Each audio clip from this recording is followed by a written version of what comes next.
নেত্রকোনায় যথাযোগ্য মর্যাদায় বিভিন্ন কর্মসূচির মধ্য দিয়ে অনুষ্ঠিত হল ১৬ ডিসেম্বর মহান বিজয় দিবস। বিস্তারিত থাকছে লুৎফুজ্জামান ফকিরের প্রতিবেদনে। প্রথমে সূর্যোদয়ের কালেক্টরেট ভবন প্রাঙ্গণ ৩১ বার তোপধ্বনি করে প্রশাসক সাইফুর রহমান, পুলিশ সুপার তরিকুল ইসলামের নেতৃত্বে জেলা প্রশাসন ও পুলিশ প্রশাসন শহীদ মুক্তিযোদ্ধাদের স্মৃতিতে পুষ্পস্তবক অর্পণ করেন।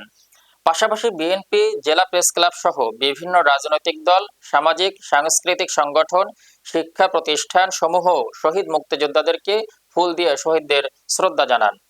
পরে নেত্রকোনা স্টেডিয়াম মাঠে জেলা প্রশাসনের আয়োজনে police, Ansar, VDP, BNCC, fire service, civil defence, কারারক্ষী, স্কুল, কলেজ, মাদ্রাসা সহ বিভিন্ন শিক্ষা প্রতিষ্ঠান, শিশু কিশোর সংগঠন ও সামাজিক সাংস্কৃতিক প্রতিষ্ঠান কর্তৃক কুচকাওয়াজ ও শরীরচর্চা ডিসপ্লে প্রদর্শন করা হয়।